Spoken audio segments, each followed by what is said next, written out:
জমে উঠেছে চৌমুহনীতে ঐতিহ্যবাহী মোর্শেদ আলম কমপ্লেক্স ব্যবসায়ী সমিতি নির্বাচনকে ঘিরে প্রার্থী ও ভোটারদের মাঝে উৎসবের আমেজ বাড়ছে। প্রার্থীরা ঘুরছে ভোটারদের ধারে ধারে, দিচ্ছে বিভিন্ন উন্নয়নমূলক প্রতিশ্রুতি।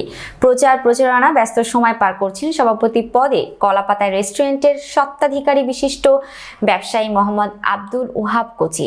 তিনি আমাদের নোয়াখালী জেলা প্রতিনিধি মনির হোসেন সজীবকে বলেন, আমি যদি পুনরায় সভাপতি পদে নির্বাচিত হই, মোর্শেদ আলম কমপ্লেক্সে অসমাপ্ত কাজগুলো সমাপ্ত করব এবং ব্যবসায়ীদের সুখে দুঃখে পাশে থাকব।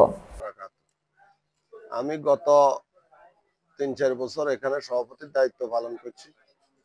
আমি দল মত নির্বিশেষে আপ্রাণ চেষ্টা করছি মার্কেটের সাফল্য, ব্যবসায়ীদের স্বার্থ এবং মার্কেটে উত্তরোত্তর বৃদ্ধি পাওয়ার জন্য যা করার দরকার আমি আপ্রাণ, আমার কাছে যা বিবেকে মনে হয়েছে আমি আপ্রাণ চেষ্টা করছি।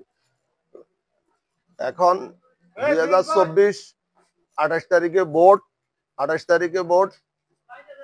আমার কিছু অসমাপ্ত কাজ আছে, যেমন অনেকে দোকান কিনে হঠাৎ করে 30,000 টাকার ভাড়ারে 60,000 টাকা করে ফেলছে, 7,000 টাকার ভাড়ারে 24,000 টাকা করে ফেলছে। আমার প্রথম দাবি থাকবো, প্রথম কাজ থাকবো ভাড়ারে একটা সমতা নির্ণয়, মানে সমতার ভিতরে আনা, এবং কোনো অবস্থাতে একজন ব্যবসায়ী জুলুমবাজের হাত থেকে যেন ব্যবসায়ী রেহাই পায়।